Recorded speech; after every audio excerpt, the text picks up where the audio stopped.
The risotto was perfect creamy, sharp with lemon, dusted lightly with pecorino. I took my time with each bite, watching the waves move like breath beyond the terrace. It was my favorite cafe in St. Augustine, tucked behind an old bookstore. Mostly tourists missed it, and that was exactly what I liked. No interruptions, no obligations, just peace. Then my phone buzzed. I saw his name before the sound even registered. Dane. We hadn't spoken in over a month. Not since the awkward brunch where Nina called my questions about their finances passive-aggressive. I almost let the call go to voicemail. Almost? But I picked up. "Hey, Mom," he said. Tone bright. Light. Rehearsed. "We're going on a trip tomorrow. Just a little break. You know, oh. And your beach house and car are already sold." My fork froze midair. Not out of fear, out of calculation. He laughed a short, triumphant burst like someone proud of outsmarting a game they invented. I placed the fork down gently, folded my napkin across my lap, and said in the calmest voice I could manage, "You forgot one thing." There was a pause, like what I took a sip of my now cold sparkling water, tasting nothing. "Reality," I said, then I ended the call. The waiter passed by, offering dessert. I declined with a smile and stood. Dane used to love creme brulee when he was 10. He called the crack on top his favorite sound. I hadn't made it for him in years. I slipped on my gloves and nodded at the young man clearing tables. "Thank you. Everything was lovely." Outside, the coastal wind tugged at my coat. I didn't fasten it. My fingers were stiff, but my thoughts moved sharply. He thought he'd won something. He'd only forgotten who taught him how contracts work. By the time I reached my car, my mind was already on the drawer beneath my desk, the one with the fireproof lock and papers no one had touched since Marcus's funeral. The lock gave a soft click as I turned the key. The cabinet hadn't been opened in years. Inside, the folders were still stacked exactly as Marcus left them, neatly labeled in his measured handwriting. I reached for the one marked Gull's Nest Holdings and carried it to the desk. Marcus had been meticulous, sometimes to the point of obsession. After his second heart scare, he spent weeks drafting protections, layers upon layers of ownership and trusts, just in case. He'd said, "We build the walls now so you never have to pick up a sword later." The beach house was never in my name. That was intentional. A trust controlled by an LLC with no familial tie on paper. It looked like any shell company. The only thread linking it to me sat inside this folder. I powered up my laptop and opened the county registry site. It took longer than I remembered to navigate the forms. Everything had changed since the last time I checked, but the parcel number hadn't. I typed it in, pressed search, and waited. There it was. A pending request to transfer ownership. Filed 3 days ago. The scanned form appeared as a PDF, stamped with my name and signed, except it wasn't my signature. I stared at it for a long time. The loops were close. The slant almost matched. But I knew my own hand. The R in Astor was too high. The M lacked its usual dip. This wasn't a casual mistake. This was crafted, studied, practiced. I leaned back in my chair, the hum of the computer soft behind me. He'd watched me sign checks. He'd handled birthday cards I wrote, and somewhere between inheritance and resentment, he'd decided my hand was his to borrow. I closed the screen and opened the folder fully. The original deed was still intact, dated, notarized, witnessed. Eldon's name was there in the legal footers. Next to Marcus's, I ran my fingers along the paper edge. Dane thought he'd sold something, but the truth was, he never owned a single nail in those walls. I stood, locked the file away, and walked to the kitchen. The burner phone was still there, tucked between 2 recipe books no one had opened in years. I brought the printed form to the window where the light was stronger. Even in the afternoon haze, I could see it clearly now. The forged signature wasn't a lazy copy, it was deliberate, practiced, almost reverent in how closely it mimicked mine.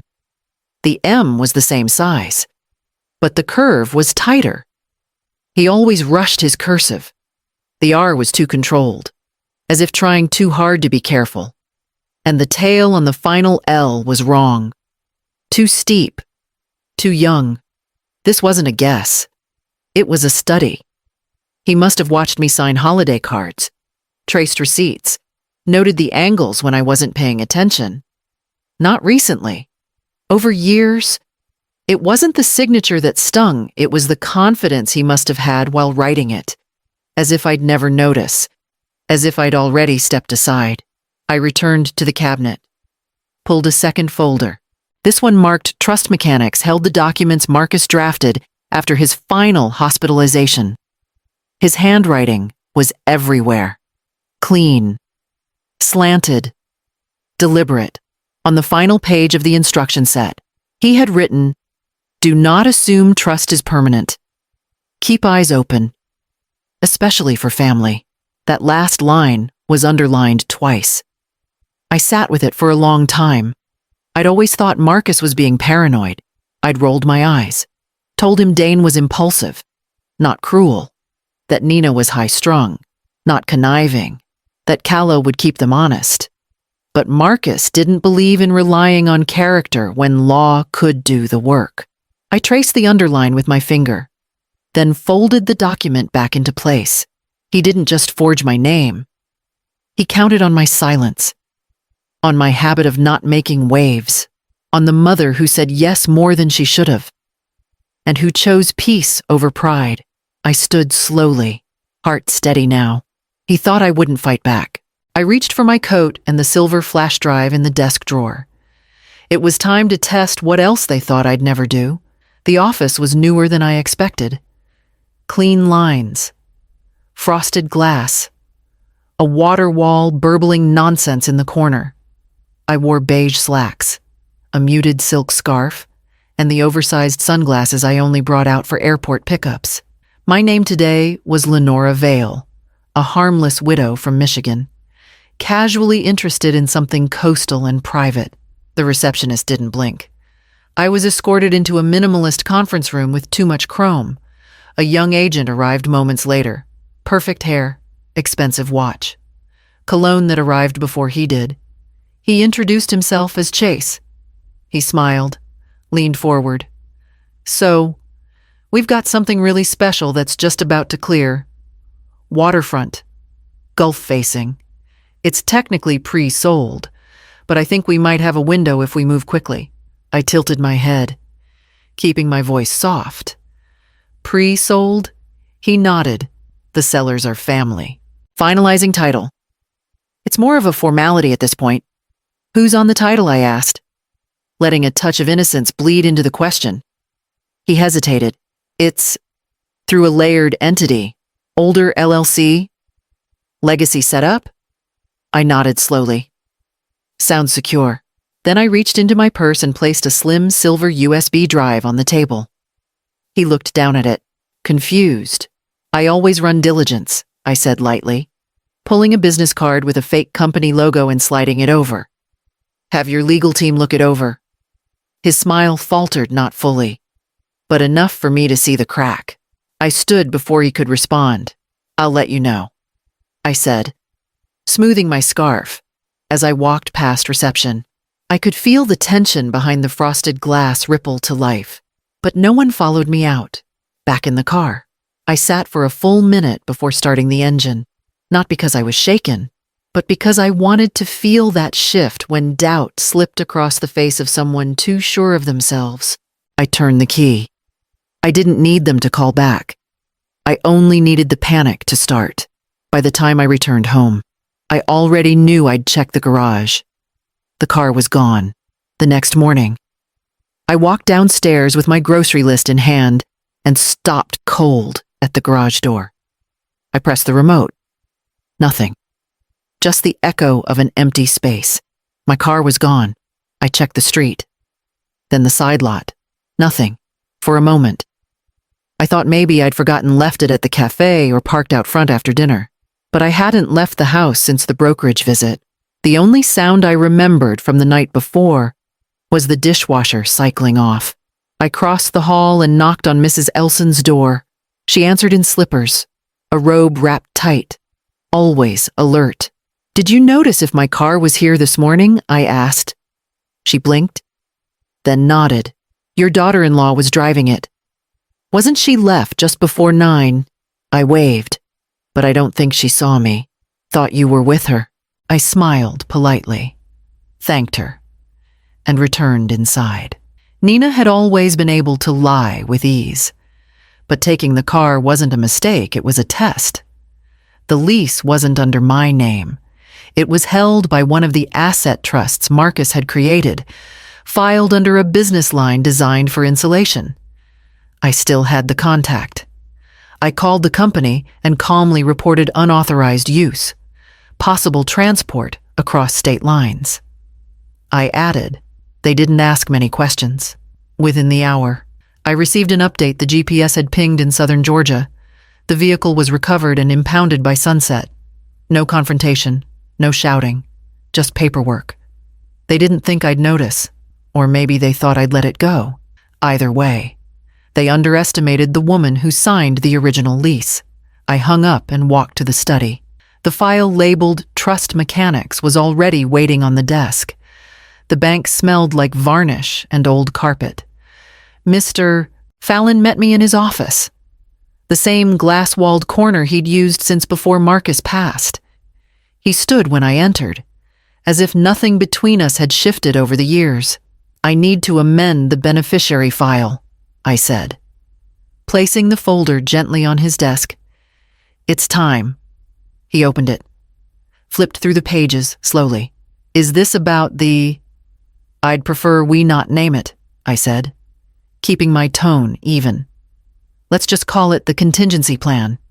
He nodded and reached for the printed forms. I signed on every line without pausing. Midway through, he stopped and looked at me. "You're removing Dane, yes?" He hesitated. "You don't have to explain." "But I'm not going to," I said. We continued in silence. I filled out the updated beneficiary section with deliberate care.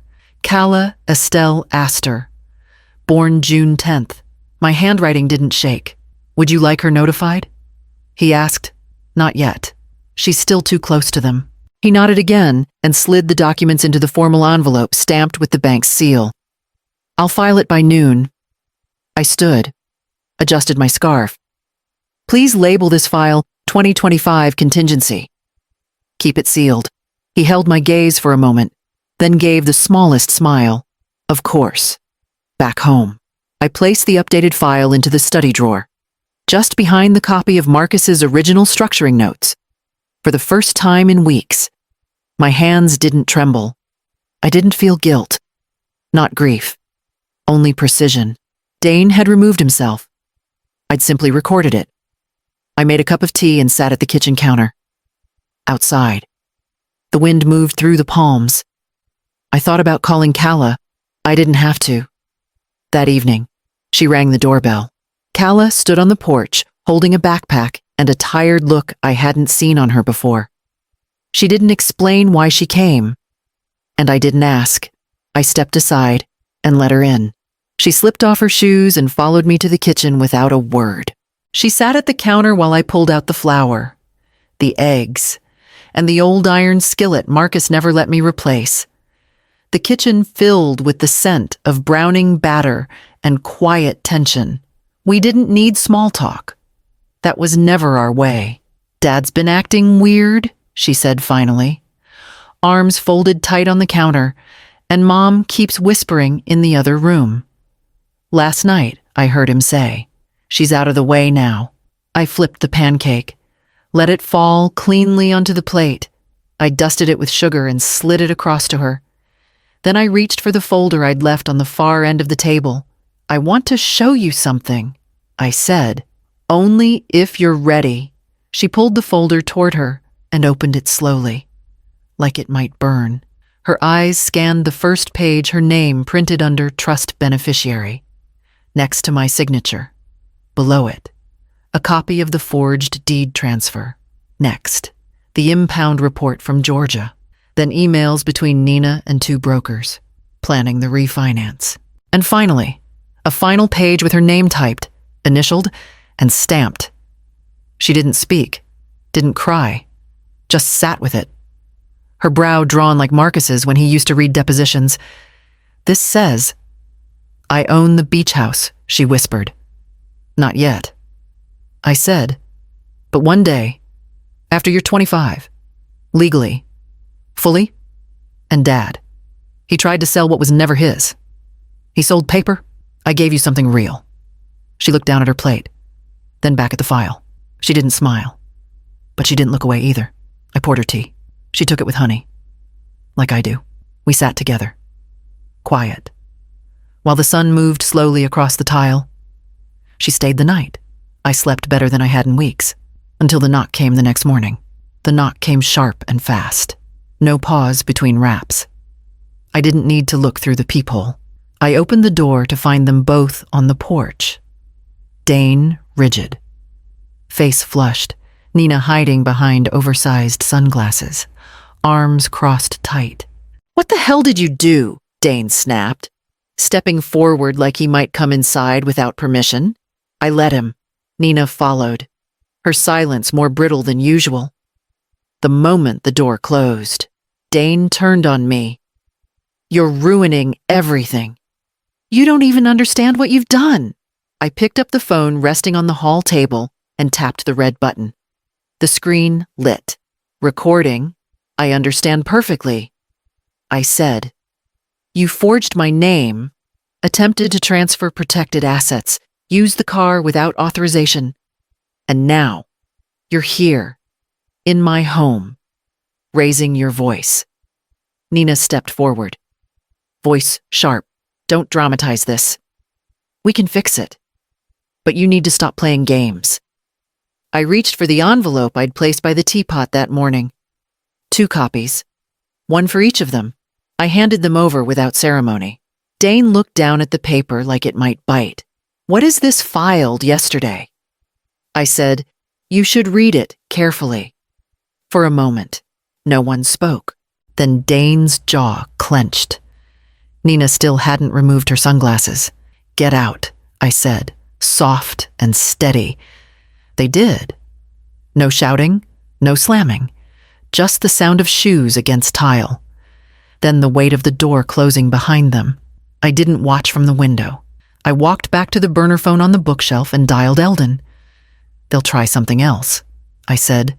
He didn't ask how I knew, just answered. "Then we stay ahead."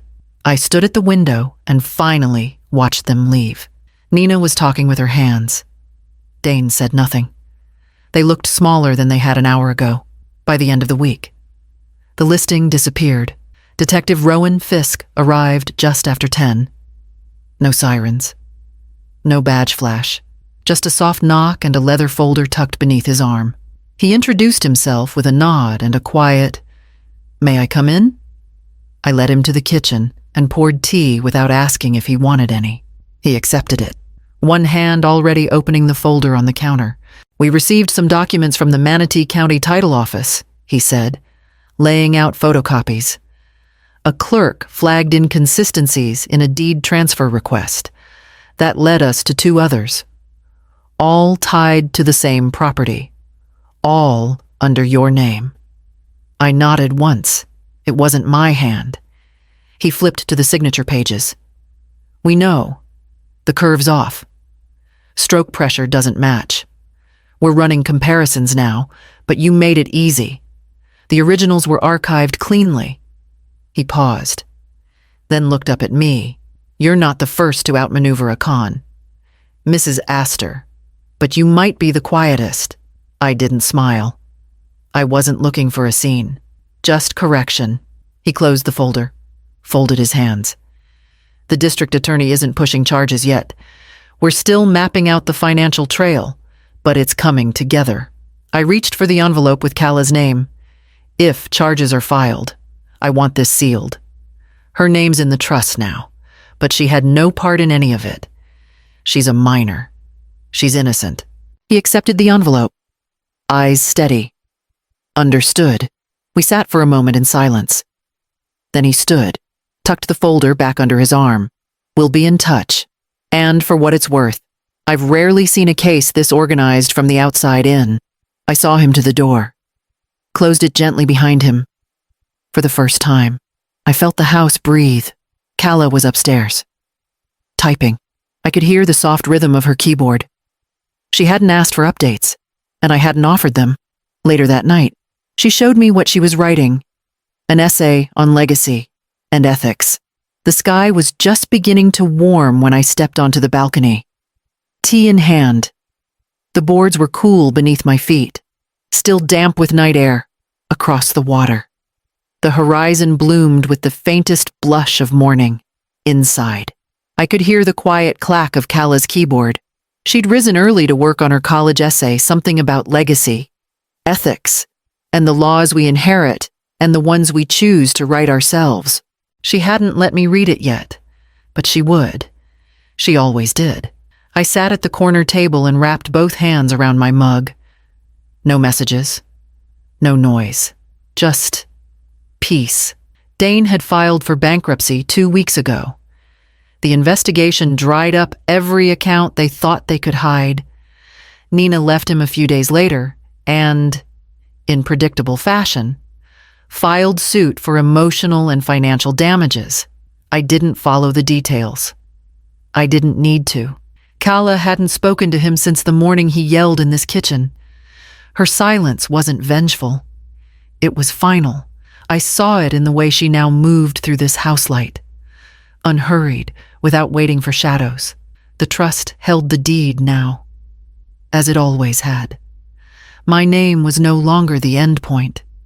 Hers sat neatly beneath it, tucked into the document where Marcus once imagined a future we'd never lived long enough to see. She didn't ask for it, and I didn't gift it to feel noble. It was simply right. The tea cooled in my cup, untouched. Below, the tide kissed the shoreline and pulled back gently. Again and again, inside, I heard her stop typing. Then the soft scrape of her chair, the pad of bare feet across the floor. She appeared in the doorway with her laptop in one hand and the kind of look that didn't ask for permission. "Can I read you something?" she asked. I nodded, pushed a second chair toward her, and poured the last of the tea.